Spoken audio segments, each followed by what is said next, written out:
Accessibility Craft podcast, where we explore the art of creating accessible websites while trying out interesting craft beverages. This podcast is brought to you by the team at Equalize Digital, a WordPress accessibility company and the proud creators of the Accessibility Checker plugin. And now, on to the show. Hey everybody, it's Amber, and I'm here today with Steve. Hello everyone. And Chris. Hey everybody. And we have a really exciting show for you today. It is episode number 96. So if you are interested in finding show notes and a full transcript for today's episode, go to accessibilitycraft.com/096. We always start out every show with a beverage. What are we drinking today, Chris? Oh, we're having fun today. We foreshadowed this. He's punked us, you guys. We're having Best Maid Pickle Sour. So this is a partnership between Best Maid Pickles, which is a national pickle brand, and Martin House Brewing Company, which I believe is located in Fort Worth. And they have teamed up, combining beer with pickle juice as like a brewing thing. So I want to know, is this revenge for me making you try turkey and gravy soda last Thanksgiving? I don't know. I feel like I've messed around on a couple of drinks, secretly hoping that our audience finds that entertaining. But I don't know. Write in or comment if you think silly drinks are fun, or if you'd rather us, taste cool, snooty things that are fancy. We could go either way with it. I'm just telling you, I'm not sure that the best beers are made in Texas, and this might stick to what I think. Yes, the question will be, do beer and pickles together enhance one another, or does the pickle ruin the beer, or does the beer ruin the pickle? Or is it like the strawberry beer that we tried, and it's just a marketing ploy, right? Yeah, like, does it really not taste? Yeah, it just tastes like beer. I thought that the strawberry, I really did. I'm going to say this every time. I thought the strawberry beer tasted like strawberries. I can't believe that you guys couldn't taste strawberries in that. Well, beer's a pretty strong flavor, and strawberries are a fairly subtle flavor, but I think we're going to taste pickle. My money is on we're going to taste pickle, because that's a very strong flavor. All right, so this can deserves a description. Mm-hmm. It is illustrated to look like pickles, or a pickle jar, I guess, right? With the Best Maid logo on it, which has a little illustrated girl with her tongue sticking out, I think. Steve's camera is getting the high def there. That's great. Yeah, there you go. Yeah, all around the can, it is covered in illustrated pickles. Can I say, I'm always the one who doesn't like things. I don't like pickles. Yeah. Do you like pickles, Steve? So this is a weird little pickle anecdote. Okay. So say I go to Chick-fil-A, right? Chick-fil-A comes with a pickle on the sandwich, right? Mm-hmm. You can order it without the pickle. I get it with the pickle, and then I pick the pickle off, but there's still some pickle flavor on the sandwich, which I think is enough pickle. Does that make sense? It's like the juice from the pickles. So a little bit of pickle juice on the chicken, I like. It kind of adds a little something, but I really don't want to eat the pickle. Well, then you might like this, because theoretically there's no chewing involved. Right. It's just the juice. Yeah. All right. Well, there's only one way we're going to find out if this is good or bad. Oh, man. Amber would probably prefer to talk for 20 more minutes before we crack these open. But wow, there was some pressure behind that. I actually got some. It smells like my mic. Oh my goodness, it's strong. It smells like a dill pickle, not a bread and butter. Like, it doesn't smell like a sweet pickle. It smells like a dill pickle. I'm getting. I'm gonna out Chris on the nose. I'm gonna out Chris. He drinks pickle juice. Hey, no, I'm leaving now. So he's gonna love this beer. I'm telling you. There was a whole Twitter thread actually where someone asked me if I drank pickle juice, and I was like, only when the intrusive thoughts win. Sometimes I do. Our kids like to do it too. Oh, my spicy kid likes to drink pickled jalapeno juice. So you get the sour and the burn. Probably a good cure for a cold. Oh, All right. God. All right, I haven't tried. Who's tried it? Has anyone tried it? I'm just gonna say, on the nose, this smells disgusting. Like, Yeah, this might be the grossest thing we've seen. Nope. Nope. Chris is out. Nope. All right, I'm gonna go for it. I'm afraid, but I'm gonna do it. Oh, Nope. The answer is they both ruined each other. It's like pickles that got left in the sun too long or something. no. It doesn't taste like beer to me. Yeah. It tastes like stale beer mixed with pickle juice. All right, I'm gonna get a chaser ready on this one. Yeah. I did come with. Here we go. It smells repulsive.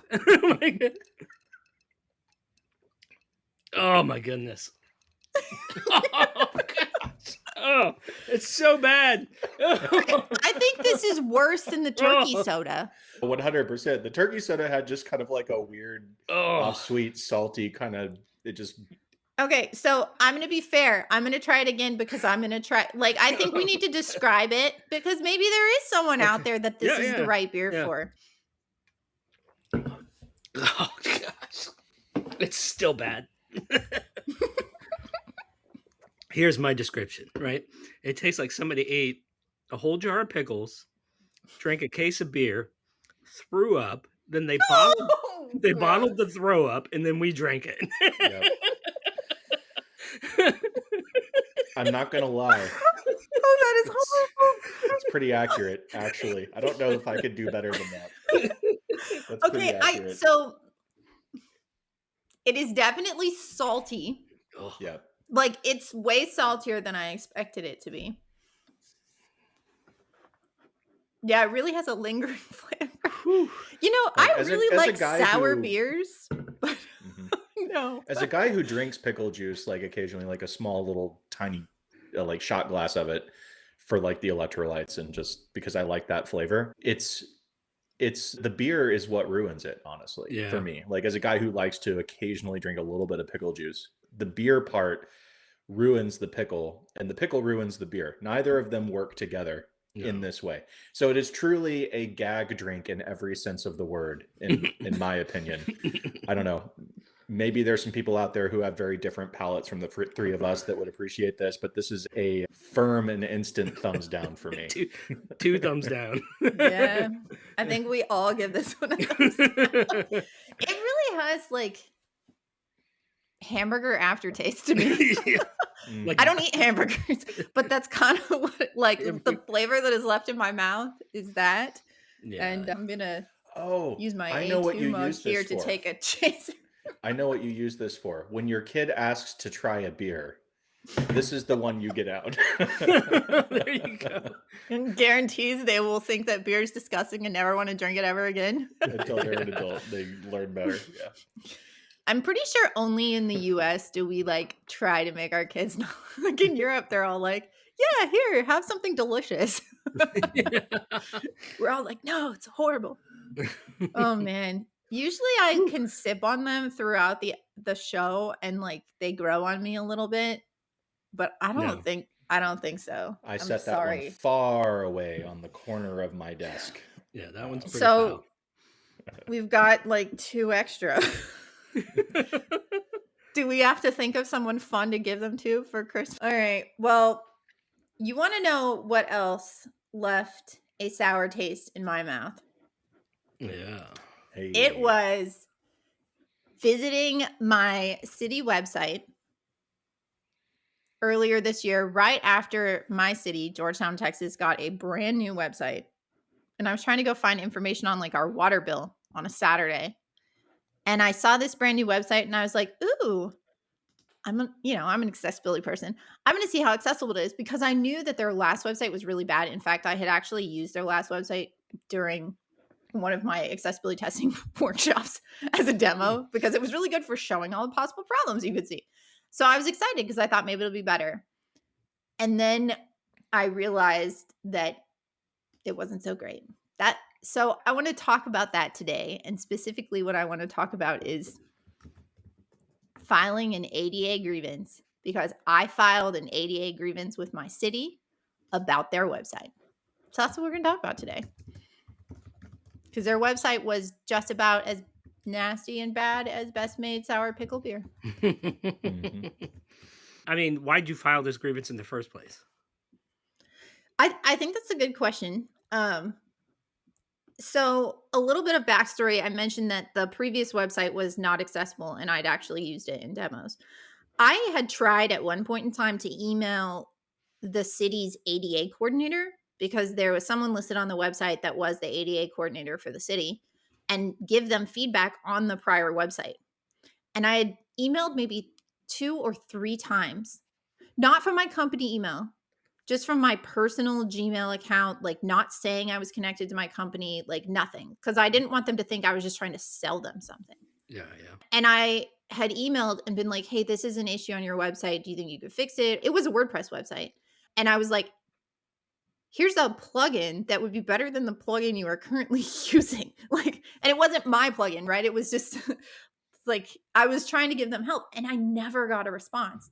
And so when I saw this, I was so mad and I was like, they just launched a brand new website. I'm sure that my city paid a lot of money to some vendor to build this website and it wasn't accessible. And I was like, do I just message this person again who is like a black hole?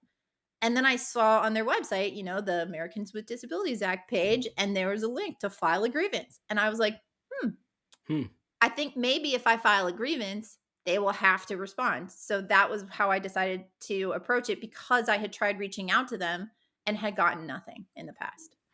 So a follow-up question to that is, did you come across the issues naturally? Was it just you just being inquisitive of the announcement of the new website and you being an accessibility professional? Was that you're just, they launched a new website, I wonder if it's accessible? Or did you naturally stumble across an issue?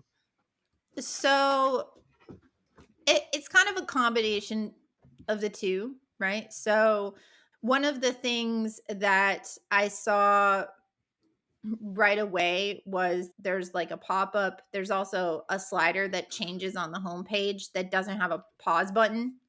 And so that right there is a flag for me. I'm like, oh, okay, they're doing something wrong. I don't even really have to look for it because I just know if you're autoplaying something, it has to have a pause button. But does the navigation menu work with a keyboard? I tested that because I'm not a keyboard only user, right? So I, as an accessibility professional who was curious and who knew how bad their previous website was, wanted to know if this one was better. So I went looking for problems. So I will totally acknowledge that. Now, that said, if I was an assistive technology user, I would have found these problems without looking for them because I think the website was so bad it wasn't usable. Yeah.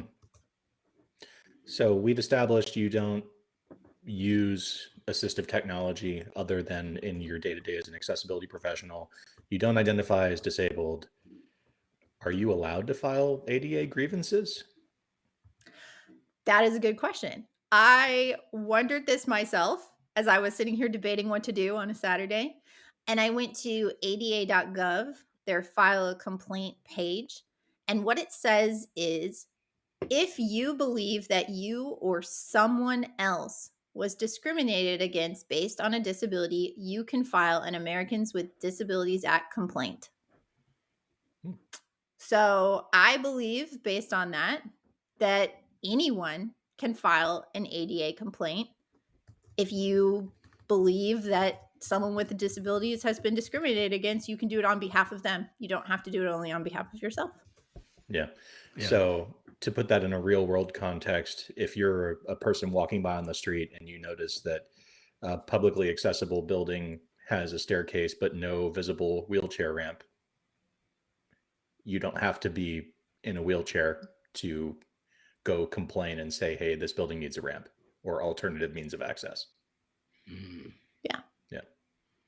Well, I learned something today. Yeah. So I think I want to tell you more about what was wrong with it, but let's take a short commercial break real quick and then we can talk about that. This episode of Accessibility Craft is sponsored by Equalize Digital Accessibility Checker, the WordPress plugin that helps you find accessibility problems before you hit publish. Thousands of businesses, nonprofits, universities, and government agencies around the world trust Accessibility Checker to help their teams find, fix, and prevent accessibility problems on an ongoing basis. New to accessibility? Equalize Digital Accessibility Checker is here to teach you every step of the way. Whether you're a content creator or a developer, our detailed documentation guides you through fixing accessibility issues. Never lose track of accessibility again with real-time scans each time you save, powerful reports inside the WordPress dashboard, and a front-end view to help you track down hard-to-find issues. Scan unlimited posts and pages with Accessibility Checker free. Upgrade to Accessibility Checker Pro to scan your website in bulk, whether it has 10 pages or 10,000. Download Accessibility Checker today at equalizedigital.com/accessibility-checker. Use coupon code AccessibilityCraft to save 10% on any plan.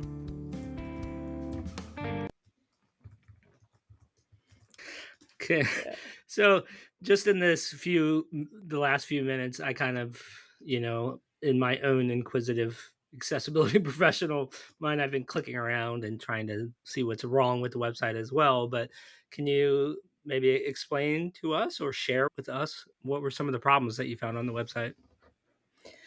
Yes. So I, of course, because I knew I was going to file a grievance, when I decided I was going to file a grievance, I decided I needed to record something that proved it had those problems at that date and time. So I have a video, which I want to play for everyone, and I'll pre-frame it. All it is looking at the homepage. I did not go beyond the homepage. There were just significant enough problems on the homepage that to me, it's a sign that the whole website is probably bad. And some of the things that I encountered were just non-functional. So what I'm going to do is I'm going to put up this video. It's about 15 minutes long. We're going to be hidden. But then I think we should come back and talk about what the problems were that I found on the homepage. And for everyone who is listening or watching, just pay attention, I think, as you watch this video to how the types of things I looked at, how I tested them, which is part of why I think this video is helpful, because it might give you an idea on your own website or the websites of your city, what you could look at and how you could test to try and find accessibility problems. And also maybe pay attention to how many problems you can find in such a short amount of time. Because while 15 minutes might seem long in the span of a podcast, it's really not that long. So I'm going to play this video and we'll be right back. This is a video showing the current accessibility of the brand new City of Georgetown, Texas website. If I go in here and I hit tab, you can see my focus right now is on the email, Facebook, Instagram, Twitter, YouTube. Now I am on the logo for the City of Georgetown website, and I'm going to hit tab, and I'm going to assume that I can get to the residence menu item, which if I hover over with my mouse, you can see there's a pretty large mega menu that pops up here. And I hit tab, and instead I go to the search icon. So I have bypassed everything in the main navigation: residence, business, explore, how do I, and I'm now in the search bar. Now, well, the button to submit search, which is a little weird because it's before where you'd actually do the field, not after. It should probably be after. And then where I can enter in the input, then I hit tab, I'm on the language selector drop down. Now I hit tab and I am on something, DC done. It took me a minute to figure out where this was because the focus indicator is insufficient, but pay my utility bill down here. Now I got tiny difference on report an issue, tiny difference on apply for a job, tiny difference on find an event. So again, like insufficient focus indicator. Now I'm up on the slideshow here, which is auto playing, and you'll notice I can use this button. I think, let's see, it's not a button. It's probably a link because it jumped me down instead of actually doing anything. Let's just look at it real quick. Oh, it's a div. Has it been given a roll of button? I don't even know what this element is. Oh, there we go. Well, that's weird. These two buttons have been removed from the tab index. The div has been given a tag index, but it's not a button, so it doesn't function with the space bar, which it should. There we go. Does it work with the return key? No, it doesn't even work with the return key. So for whatever reason, we've taken two perfectly good buttons right up here, and we have said, don't allow people to use these two perfectly good buttons, and instead allow them to focus on the carousel, on the div that contains them, but we've not actually added any sort of functionality that allows us to be interacted with, which makes no sense and is super confusing. Also, there's no pause button, and that is also a WCAG violation of 2.2.2. So there is that. But also, I can be focused on them but not see them is also a violation. So I'm in the search box at utilities. So down below, let's see. These are tabs. I wonder if these sound like tabs. This is a button. Yeah, so these are tabs that change the content, but they're not marked up as tabs. This should tell me that I'm on a tab list. They should have ARIA controls, so it makes it clear what they're going to do. Just saying button, library events button, that tells me nothing. This should not be a toggle button. Toggle buttons are buttons that have like a press state, so like off, on, not something that just like goes to the next slide. So you'll notice I'm pressing the button. It is not announcing the date, so it didn't tell me November, December, nothing. It's not saying anything on the screen reader. All right, fine, let's go to today. Did it take me to today? No, it loaded September. It didn't tell me it loaded September. It didn't like shift my focus to today, which is here. Yeah, I'm also not getting any sort of information. So it does tell me, at least here, that I can go to, and it includes September and all that. But, oh, do you hear that? The slide that's intermittently? That's the slider up higher on the page. It's so disruptive. I can't even talk to you. And there's no way to pause it or stop it. It's just going to intermittently, as I'm moving through the page, announce every time that photo changes, which is super annoying, as you can tell. But what I was going to say about the calendar, I have to talk over the screen reader, is that there's a difference between events that, or days that have events and days that don't. I can visually see this because some of them have blue circles and some of them don't have any circles, and I'm assuming the ones with no circles don't have any events.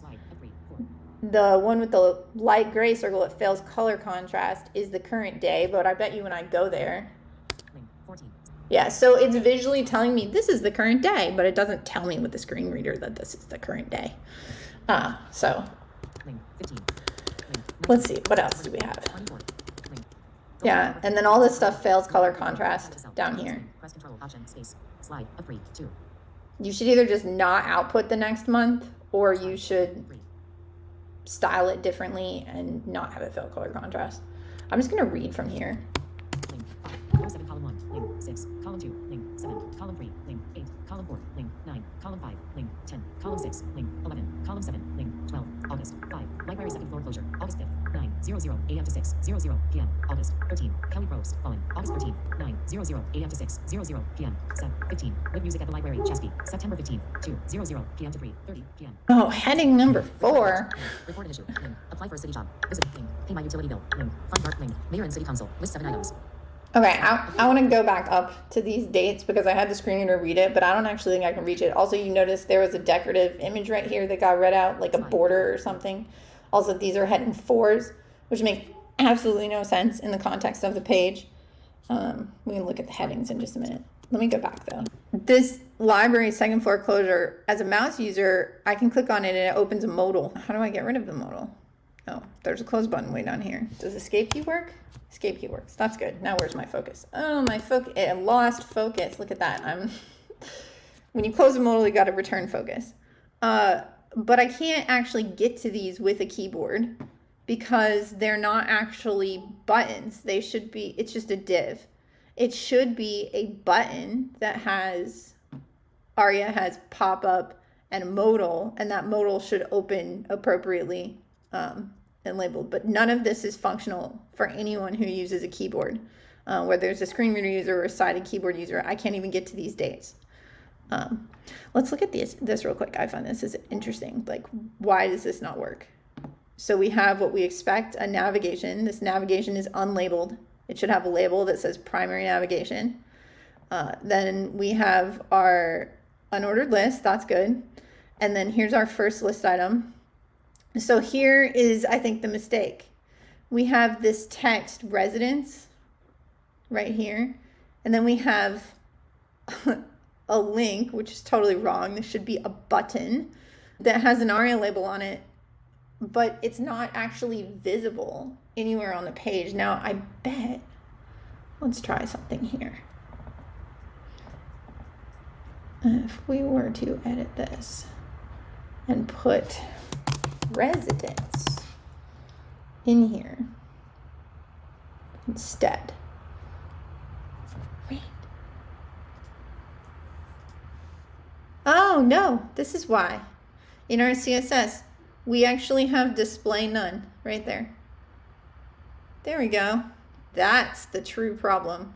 They have literally hid this with the CSS, display none, on the toggle button. So if I turn that off, I can also, wow, that is a really funny fallback font. I'll take my text out of this that I put in there. There we go. All right, so now if I'm not display nunning my toggle button, let's get my mouse out of the way. And I look at that. Well, the return key doesn't work because, why does the return key doesn't work? I don't know. It will toggle our ARIA expanded true false, but as you can see, it's not opening it. So there's also some sort of CSS that is stopping that from coming up. But this right here is an issue, and then there's an issue on like this container probably that it's failing to adjust the CSS styles. But I don't know why we're hiding these toggle buttons on desktop. You need to have those on desktop too. This is just a few of the issues on this website. Of course, the navigation menu is probably the most massive problem, but I mean, there are so much more. Let me see if let's turn the screen mirror back on again, because I'm curious what like searching is like. So all of this right here, services, forms, all of Georgetown, Texas, like these search suggestions are completely non-functional for both the keyboard user and a screen reader user wouldn't even know they were there. So let's just search it. I think I searched. Why is it not submitting? Can't get it to submit. Let's turn the screen reader off. Also, the clear button that's right there can't go. Does it work with the screen? No. This button only works with a mouse. Let's see. Is it actually a button? It is a button. But I don't know why. There's something about it that stops it. It's received focus. That's the space bar doing nothing. That's the return key doing nothing. You have to have a mouse in order to be able to search. So obviously there's so much more that needs to be looked at on this website, but those are just a few examples of the problems that I found in a very short amount of time that are going to make this website completely inaccessible for a very wide percent of City of Georgetown residents. So that was my video. Just some of the problems that existed on that website. I'm curious what you guys' thoughts were watching that and seeing that. I mean, it was pretty abundantly bad. clear. Yeah, what Steve said. It was abundantly clear that anyone who actually needed to interact with that website with assistive technology was not going to be able to do virtually anything useful, which is a huge fail. Yeah, and I mean, maybe you can talk to this a little bit, Amber, since you did the testing, but do these seem like common issues, or do these seem like, to some respect, it feels like the developer or the creator of the website went over and beyond to do kind of really unorthodox things, right? Like, I don't know if that's the right word to use, but like with the way the buttons are turned off and then they're replaced with a div, and just modifying things like that, where it seems like if they would have just left it alone, I don't know if it's a plugin or whatever, it would have been better. So are these common issues, or does this seem a little bit of kind of a little more, I don't know, advanced issues, or like they kind of shot themselves in the foot a little bit by trying to focus on functionality over accessibility or over semantics. Yeah, I mean, I feel like so we do a lot of auditing for other agencies for websites that already exist. I don't I wish I could say that the kinds of things we saw in here, like a navigation menu that literally cannot be used with a keyboard, or buttons to open a modal for events that are not coded as buttons and don't work without a mouse. I wish I could say that was unique, but I actually feel like the issues that I saw on this website are incredibly common. Now, I don't quite understand. I didn't even know, there at the end, I was showing the search, and the search button is a button. I have no idea why it didn't work when I tried to use the spacebar or the return key. I don't know, Steve. Have you ever seen that? Like, I almost feel like they must have written some JavaScript Yeah. to block that. Yeah, totally. I mean, there's something Because it is an HTML button. That's something that I haven't seen as much. And so I wouldn't even know where to begin, I guess, besides maybe can we start turning off some of the JavaScript on this page to try and figure out which one is blocking it? Do you have any idea how you'd even begin to assess something like that? Well, so I'm looking at the web archive version of the site. I'm looking at that search icon, and it is a button. And you tried to use a modifier too, like Control Option Spacebar, and still Yeah, I mean, actually, we could circle back to this there in might a minute. there But might be there might be a prevent default JavaScript on there, and they're hijacking it to do something, or to because they have, like, I was wondering if because they have that, there's like a visual pop-up that comes up when you search yeah. that is like search suggestions. So maybe they're like, oh, people will just use that instead of actually submitting the search and going somewhere. I just, I don't know. That one to me was a new one that I'd never seen. Like, this is a button, but someone has literally made it not work. Yeah, I think it's that pop up. It's definitely what they. And to be quite honest, I know we're gonna get into it, but I don't know that it's been fixed. I don't think it's been fixed. I just looked at it on their current website. Yeah, I still yeah. can't submit that button with a keyboard. Yeah. But this website, so it is no longer a WordPress website. It's using some sort of government CMS, like a proprietary CMS that targets city government websites. It might even say in the footer. Does it say in the footer? Because if it does, I totally want to shout them out. Oh, yes. Here we go. It says website powered by Revise, the government website experts. Chris, I'm going to call on you. What is your reaction to, like, this website that is not accessible, fails the ADA, fails the literal legal requirements for the city, built by supposedly government website experts? How do you think this website launched the way it is? Lackluster or non-existent QA. And I think both parties are responsible. I think the agency, CMS, whatever, maybe they hired an implementer, right, of this proprietary CMS, or maybe the proprietary CMS themselves did it. I'm not sure. But clearly that vendor did not do their due diligence, because it's not just like, color contrast, right?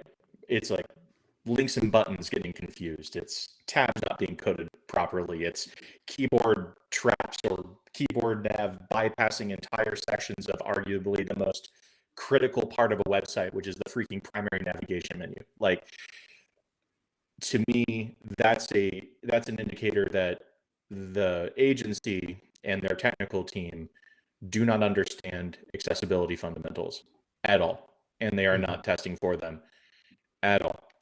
At the same time, the government agency that has procured this website clearly also does not understand accessibility fundamentals at all, and did not even do the most basic vetting, like hitting tab on a keyboard, 6 times before you found a problem ever?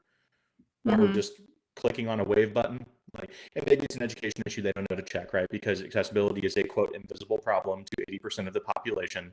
And, like, people don't know what they don't know, and that's all fine. I'm not trying to be too judgy, but at the same time, there were clear multiple points of failure in both organizations, both the buyer and the seller.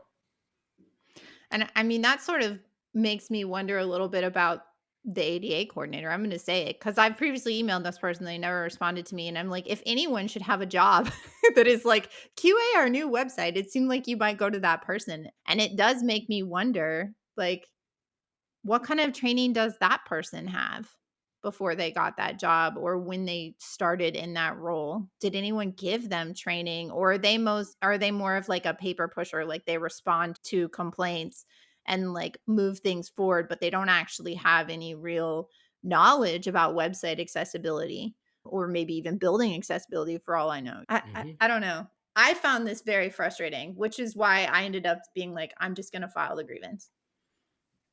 Mm-hmm. Yeah. And so to that end, how did you go about filing that grievance? That's the first question of a two-part question. How did you do it? And was it hard? So it was not hard. So I'll share my screen real quick and maybe I can tell you like how I filed it and what I did. So I just looked on the website. I hoped to find something in the footer that would say like ADA or accessibility or something like that. I didn't. They just have a privacy policy, but I went to contact, and under contact, they had Americans with Disabilities Act, and right on that page was file a grievance here. So that was good.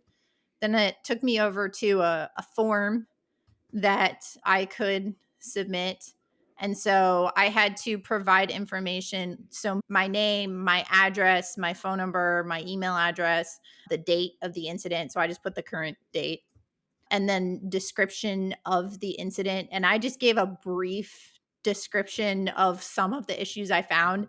And they wanted to know a suggested outcome. And my suggested outcome was hire an accessibility specialist to test your website and people with disabilities and remediate all problems found.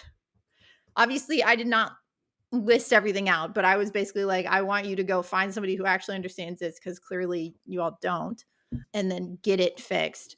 And I can put us back up here too. There we go. Look, there's us. Right. Mm-hmm. What was the response? Because that was the other part of the question. We just like really dragged both parties, the CMS and the city, through the mud here, being like, you both totally failed. How was the response? On the top of this form, it says within 15 calendar days, the ADA coordinator will acknowledge receipt of the complaint and may meet with the complainant if needed. And then within 30 days, they will respond in writing or in an alternative format as needed. So pretty much what I did appreciate about this was that it basically outlined a timeline in which I could expect a response. So I submitted this on Saturday, September 14th.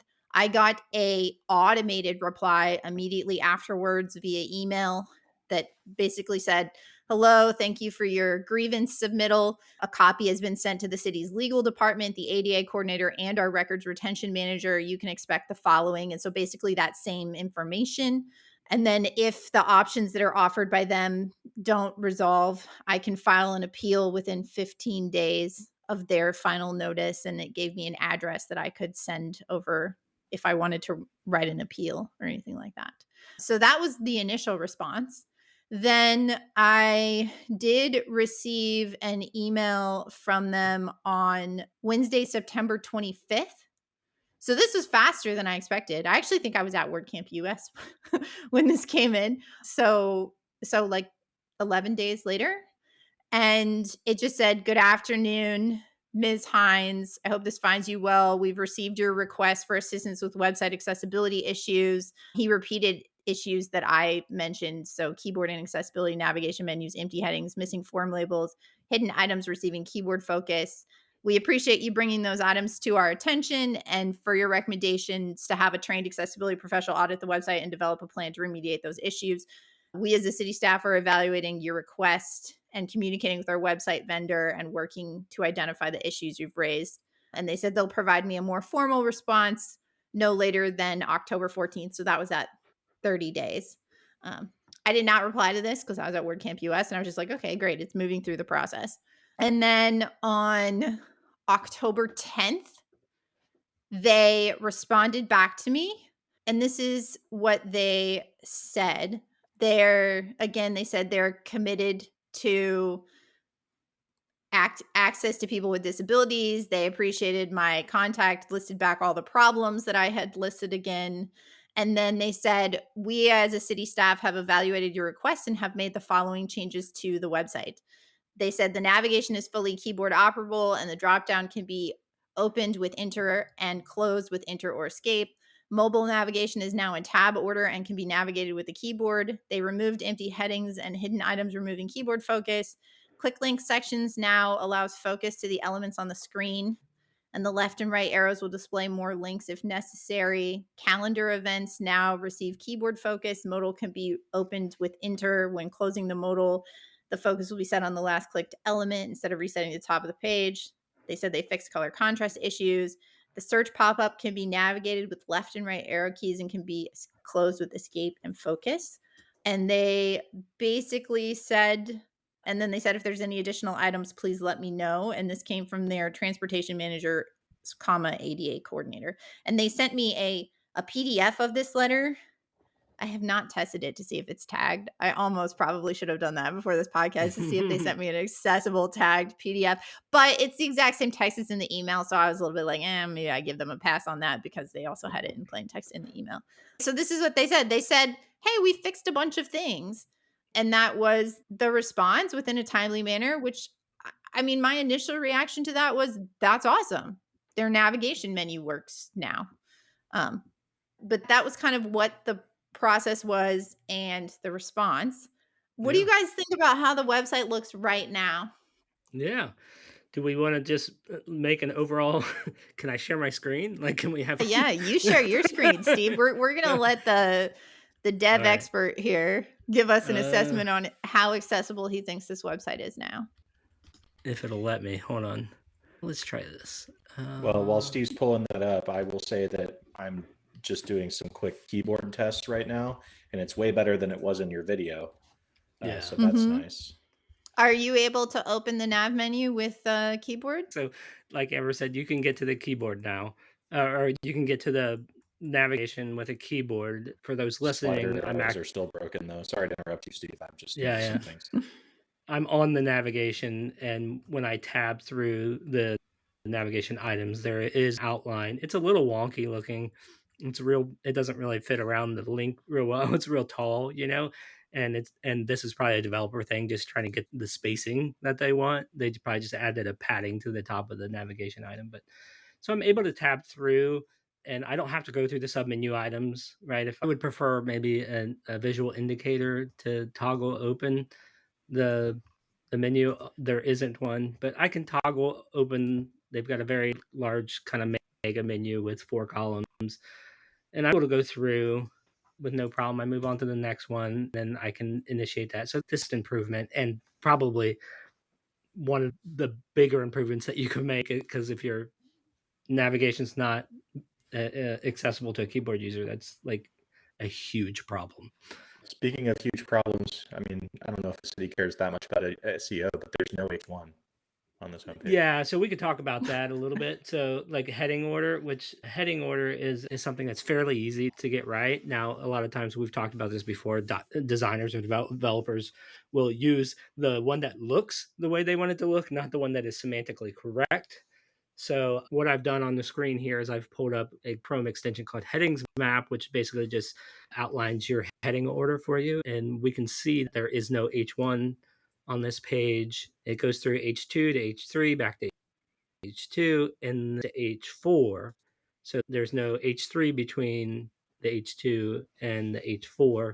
So and those were the H4s in the footer that I originally saw, and I was like, well, that's weird, because the problem with that now is it looks like those are actually sub items for online utility customer self-service portal down. Yeah. Which is, I think, that pop-up, which we can't see anymore. Yeah, it's not even visible on the screen. So there's in the right-hand corner, there's a pop-up.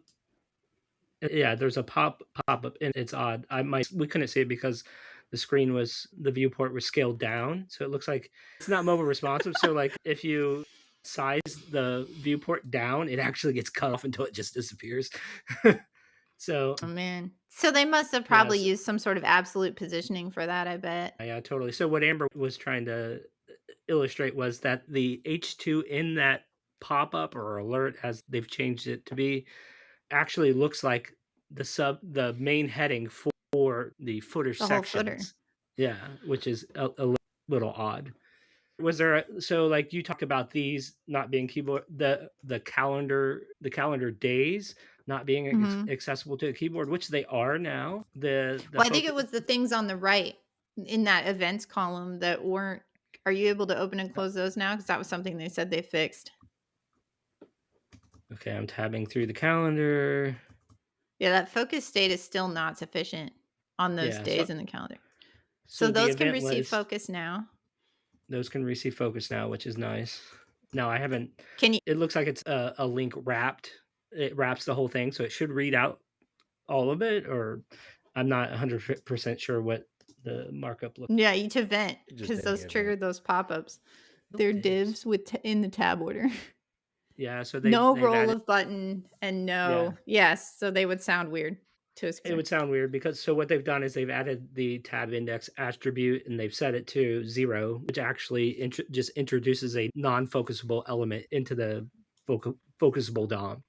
When you do that, though, uh, you need to also add ARIA, like role equal, the correct role. You need to add keyboard event handlers to it as well, so it functions. Um, as a button would. I don't know. Would these be buttons? I mean, shouldn't these just be links, Amber? Like, Well, no, they open a modal. They should be oh, they buttons. open a modal. Sorry, my bad. Yeah, so you'd need them to be like they need to have ARIA has pop-up equals true so that Yeah. people know. And look, you open that modal. Did it put your focus in it? No, it did not. I moved on. Yeah. So if I tab to an event, I initiate the modal. It does bring the focus order, but it brings the focus order into a map that's inside the modal. Where am I? Oh no, it's focused. It's focus trapping it, but look, it actually returns to the main page. That is super weird. Yeah, it But should just stay in the modal without going to it, the address bar. and how do I close Yeah. this? With the close button? Is this a button? So we have a close button. It is a button with text in it that says close. So that should be fine, right? So But it seems like there's still a lot of problems on this website. The one we were talking about earlier before you had pulled up is that search button up in the main header. It is actually a button, but for whatever reason, it cannot be toggled. That one and the one down in the main over the carousel. I mean, that carousel still autoplays, which would result in what we heard on the screen reader when I was doing it, where it was just randomly saying slide 2 of 3. yeah, the top search in the header, it does look like it's a button now, and it does have an ARIA label that says search. I don't know if there's a label or a submit on this. Is there a label somewhere? I still think it's wrong that they've put the button bef- like before Oh, the yeah, the input. order is wrong. Yeah. Because you would type in a So search field and then expect to hit tab to get to the submit Yeah. button, not have to think you'd have to hit shift tab to get to the submit button and go Yeah, backwards. it's weird. It's not focus. Oh, it is focusable. It's just out of order, and it is weird. Yeah, I guess it's a I guess little they weird. did. Oh, they changed that. So when I did it before, it went to the submit button and then it went to the input. So it looks like they have fixed the DOM order issue. But I don't know why they tried to keep it on the left. I would have just moved it to the right. Probably some designer was like, no, it needs to be on the left. Right. So to speed through a couple things, that there are still color contrast issues. You have to, when you put white text over an image, you need to make sure that the background of that div has a color. And it looks like there's a div and then there's another div with an image. So like there's still some color contrast issues. I'm getting more wave issues now than I did before they made the changes. So so if you look, there's color contrast issues on this. Is I don't know what this is, like a call out or something, and it's got an image with white text laid over top of it. But when you remove those things away, you end up with basically white text on a white background. So it still fails color contrast. There's missing form labels and empty headers and buttons, and these are not visible on the page. And I think a lot of these come from the translation from So if I turn the styles off on the page, I think it's the Google Translate. Yeah. The Google Translate has a feedback field somewhere that's not on the page. I don't know how to initiate this, but it's got like, what is this? 5 form fields missing labels. To get into some of the more advanced things that I thought were odd, and these were probably there before. Amber talked about this in the video. There's like a hero image with a search box in the middle. And if you type in something to search, it auto initiates like a pop-up of sorts. And now I don't have my screen reader on right now, so I don't know if it alerted to me that it actually did that. I'm pretty sure it doesn't. Yeah, I would assume that it doesn't, but maybe we can assume positive intent. I don't know. From what we've seen, maybe not. There's a button to clear this out, and it actually only shows on hover, and I don't know if it's a button. I don't know what it is. Oh, wait, and I don't want to ding them on that one. This one comes up in our audits. That is a Chromium button that comes from the browser. Oh. Yeah, it's browser specific. We've had so many conversations about that with Maria, our accessibility specialist, and that kind of stuff. Because it's really hard for a developer of a website to block that button, but like the browser's adding it. And technically, if a browser does something by default, then it's not a WCAG failure on the website's part. So we don't flag it. Well, that's a good point. But that is a weird non-functional thing for keyboard users that is an issue in Chromium. So I will say this. So when you search this and you get this like modal of sorts, I don't really think it's coded as a modal, but I think it's intended to be a modal. It exists in the DOM before the search field. So if I was to do this and it actually alerted to me that there was a modal that popped up and gave me context for what it was, and I wanted to see what it was, ideally we should shift focus into it first, right? But there's no focus shift. But say I just want to continue on. Okay, I want to read what that is. I hit the tab key, right? Okay, I'm not in it. Like I'm on to the next section.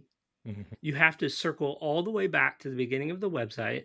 So here I'm just holding down the tab key as it tabs through all the tab focusable elements. I'm back at the top of the website, going through the navigation menu, and now I've hit the modal. So it actually existed in the DOM before the search field, and it doesn't, when you get to it, it doesn't lock focus inside of it. So it it's not going to alert that it's a modal, and it just stays on the page.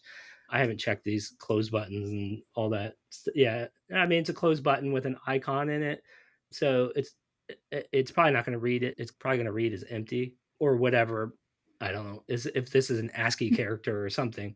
Yeah. There's no ARIA label or anything on that to say close search modal. Yeah. So I'm trying to rush through this, but I did have one more I wanted to touch on before I get a little bit of feedback. And I don't know if this was an accessibility fix from before, but there's a section called quick links on here, which just has like, 2 rows of 4 columns of icon and text links, right? Now they look like they must be links. Let's double check. But yeah, they're links. Yeah, so they would read out. There's some text in there. What I found weird here when I got to it, so if I tab in, there's left and right arrows to page through. It's like a slider, right? So there's previous and next buttons. I'm currently focused on these previous and next buttons, but it's focused on them as if they're one. So like if that's the same thing we saw with the carousel slider up at the top. I bet you it's like the div. They've added focus on the div that holds the buttons instead of allowing you to go to the buttons. I do not I don't even understand, why would a developer do this? Yeah, but it's completely unfunctional to a keyboard. If I look at the markup on it, just like Amber suspected, she's right. There's a div that has both of them, and they've got a tab index of 0 on it. And then here are the actual, I'm viewing the source of the website. Now I'm hovering on an actual button for the previous button.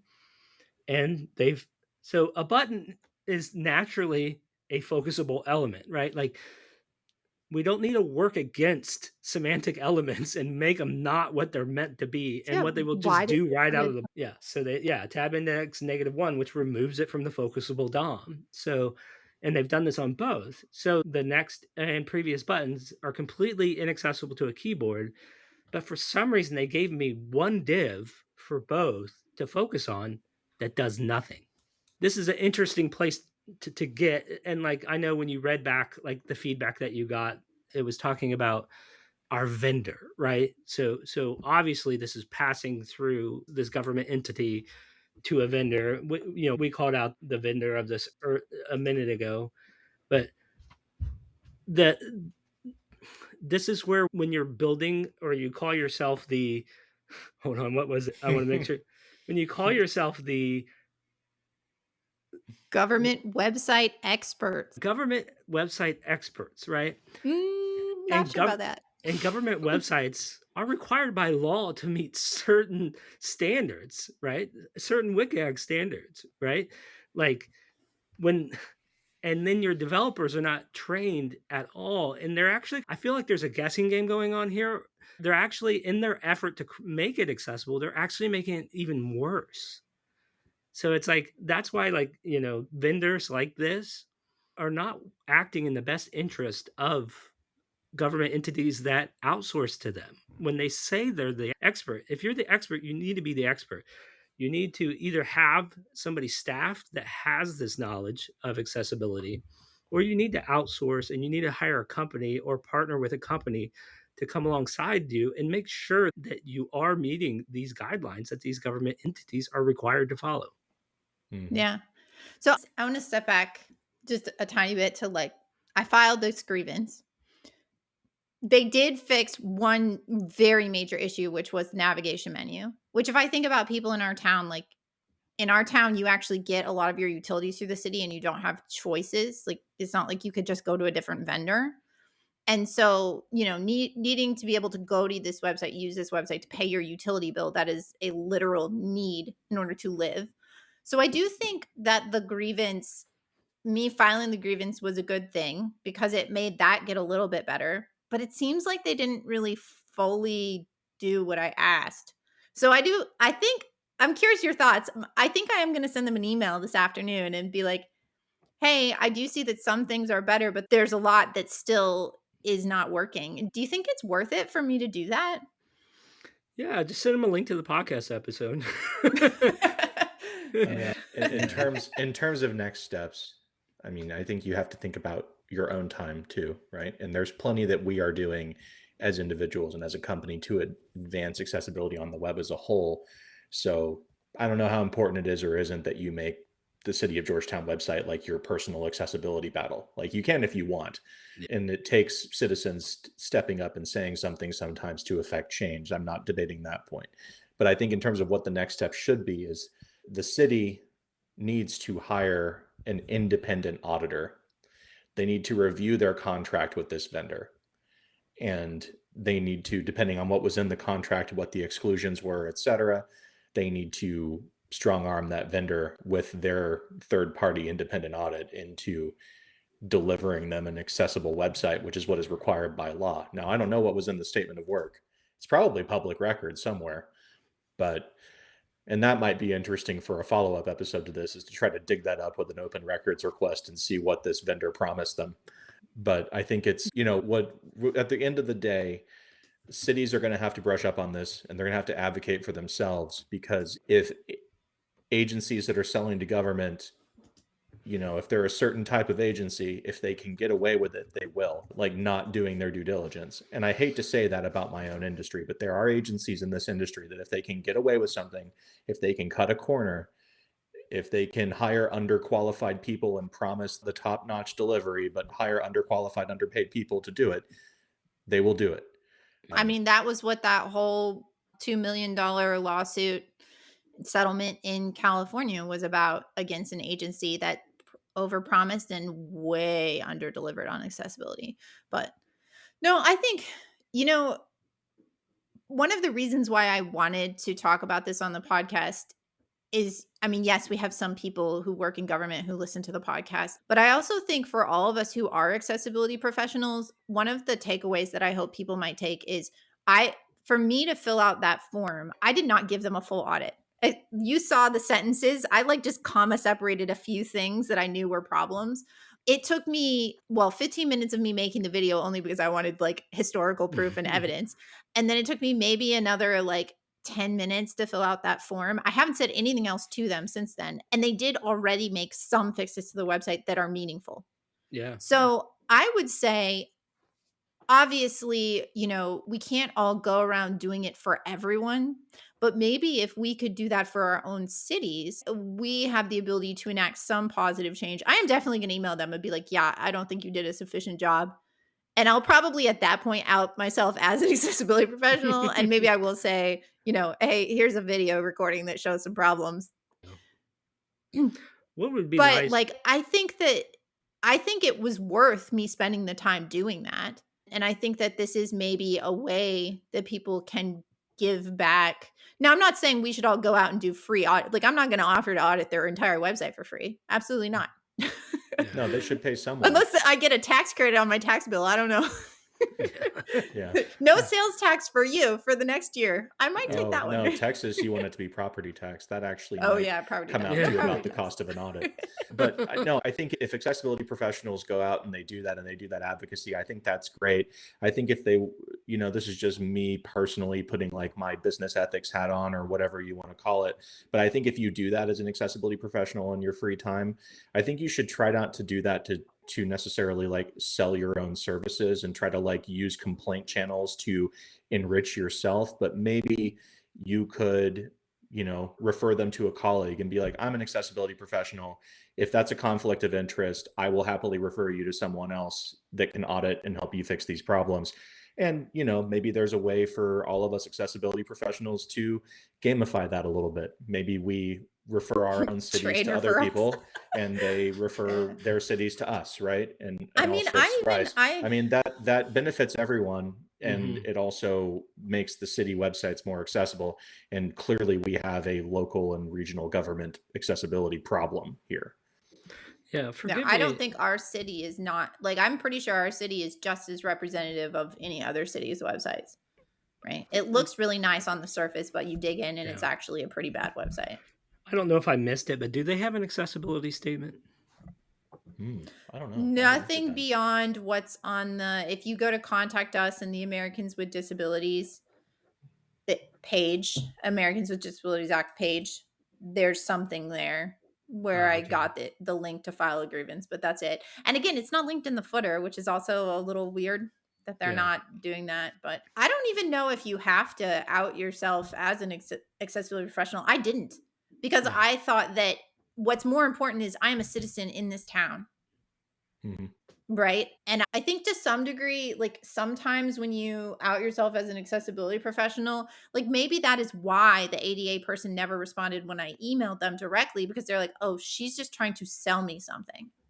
Yeah. Right. And so I just said, I'm a citizen. I was on the new website trying to get information about my utility bill, and I saw all these problems that make it impossible for people with disabilities to use. And so that's maybe where I would start, not even thinking like, oh, you can refer them to other people. Like I didn't tell them who to hire. I just said, you should hire someone. Now, that said, in my follow-up, I'm going to be like, it is clear that your vendor does not know what they're doing. Yeah. As a citizen whose tax dollars paid for this website, I would advocate for you to find a different vendor. Right. We're not telling you who to hire, but we're happy to tell you who not to hire. Yeah. I also think like this is a really interesting thing that, and we should probably wrap up because we're at an hour and 15 minutes, but I love these conversations. But this is not a WordPress website. They went from a WordPress website that could be edited and worked on by anyone. Pretty much anyone, right? Could have gotten access to that and improved their website. And now they are in a closed platform CMS that maybe can only be worked on by the company who manages that CMS. I feel like that's a whole nother follow-up that we could have, because it is entirely possible that it's going to be way more expensive for them to remediate this website, or maybe even impossible for them to fix certain things if it's the CMS that's doing that and it's not just unique to their website like a theme, right? It's like this is a core thing of the CMS and now they'd have to go fix it for everyone, and they're saying they aren't going to do it. That's I feel like there's a big risk going from a platform like WordPress or Drupal or Joomla or one of these other like open source platforms that many vendors know how to work on to a proprietary CMS that's made for your industry.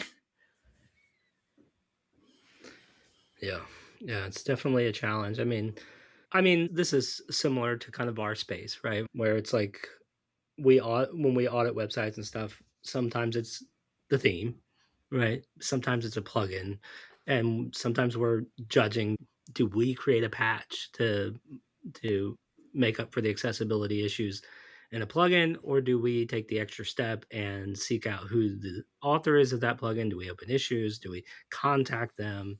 That way, the net benefit to those accessibility issues being fixed is not just that one individual side. Like, you can put a theme in it and you can make an accessible theme, or you can make an inaccessible theme. I don't know if Revise works the same way. So Yeah. Well, we'll have to have a follow-up on how this goes in several months. I will keep you all posted on my social media. Are you Covered it. inspired to go look at your own city website, Steve, and little maybe bit, a file little one of your own? Look for a future podcast episode where we go through the city of Dayton, Ohio's government website. Yeah. Well, it was good chatting, everybody, and kind of fun to dive into a website and code and test things on the podcast. Yeah. All right. I'll be pouring this out here. Yep. I'm pouring this in the toilet, not the sink. Nope. Not even the drain. Nobody, do not purchase sour pickle beer. We tried it, so you don't have to.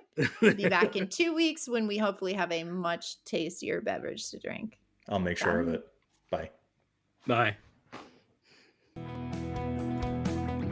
Thanks for listening to Accessibility Craft. If you enjoyed this episode, please subscribe in your podcast app to get notified when future episodes release. You can find Accessibility Craft on Apple Podcasts, Spotify, and more. And if building accessibility awareness is important to you, please consider rating Accessibility Craft 5 stars on Apple Podcasts. Accessibility Craft is produced by Equalize Digital and hosted by Amber Hines, Chris Hines, and Steve Jones. Steve Jones composed our theme music. Learn how we help make thousands of WordPress websites more accessible at equalizedigital.com.